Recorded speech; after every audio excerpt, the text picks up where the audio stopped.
હવે મિત્રો ખેડૂતારે આપણે સામાન્ય ચર્ચા એવી કરવાની છે કે તમે અહીંયા કઈ કિસાન સંઘના હોદ્દેદાર છો અને તમે ખેતી તો ઘણો ટાઈમથી કરો જ છો, તો તમે આ વર્ષે જે ગ્રીન ઇન્ડિયા વાપરવાની શરૂઆત કરી તો તમને એમાં શું શું બેનિફિટ દેખાણા એના વિશે તમે ચર્ચા કરો. ઉતારામાં ઘણો બધો ફરક પડે. ઉતારો એક ડાઉન નથી થયો. ઉપરથી મને તો એમ લાગે છે હું દર વખતે ખાતર આપતો હતો અને કરતો એના કરતા મને આ વખત રિઝલ્ટ સારું છે. બરાબર. કંઠી પણ જાડી છે, મોટી છે અને બિયારણમાં પણ બચત થઈ મારી. બિયારણ ઓછું 24 ગુઠાનો વીઘો અમારે સૌરાષ્ટ્રમાં છે ને 16 ગુઠાનો વીઘો છે અને 16 ગુઠાના વીઘામાં અમે 20-22 કિલો ઘઉં વાવીએ છીએ. તો તમે 24 ગુઠામાં 15 કિલો ઘઉં વાવ્યા અને જર્મિનેશન એટલે ઉગાવો એકદમ બેસ્ટ થયો છે અને ઘાસ નથી થયું. અને અત્યારે શું છે કે વિશ્વ લેવલે પણ આ પ્રયોગ ચાલે છે કે દરેક ખેડૂતોનું સજેશન એવું છે કે આપણે ઓર્ગેનિક ઉપર આવવું જોઈએ, કારણ કે દિવસે ને દિવસે કેન્સર અને એટેક ના પ્રમાણ વધી ગયા છે.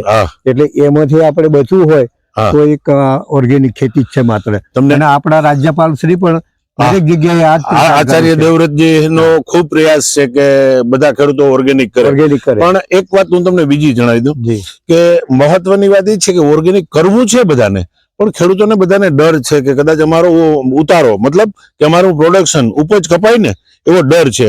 પણ આ ગ્રીન ઇન્ડિયા ખાતર એવી ક્વોલિટી છે કે આમાં પ્રોડક્શન નથી કપાતું. મજાની વાત એ કોઈ નથી કપાતું. અમારા આ ઘઉં વાવવા વાળા ભાઈ છે અત્યારે હાજર છે. કદાચ હું ખોટું બોલતો વાવણી કરવા વાળા એ જ છે અને એમની જ આપણે પૂછીએ સાહેબ કે તમે આમાં ખાતર નાખ્યું છે ઘઉં કે નહીં, એ જ કે છે. ના પણ એ તો તમે ખેડૂત તરીકે તમે કયો એટલે કોઈ પ્રશ્ન નથી. ઘઉં એમણે વાવ્યા છે એટલે 15 કિલો જ પડે છે. 25 કિલો માંથી 15 કિલો જ પડ્યા છે. તો ભાઈ આવો જ રાવો નજીક આવો. તમને આમાં આનું જર્મિનેશન કેવું લાગ્યું, આનો ઉગાવો કેવો લાગ્યો? તમે 15 કિલો ઘઉં વાવ્યા ભાઈ કે છે. સારું છે ને? ઓકે, સરસ. તમારું નામ શું? રાજેશ. રાજેશભાઈ, તમારો મોબાઈલ નંબર?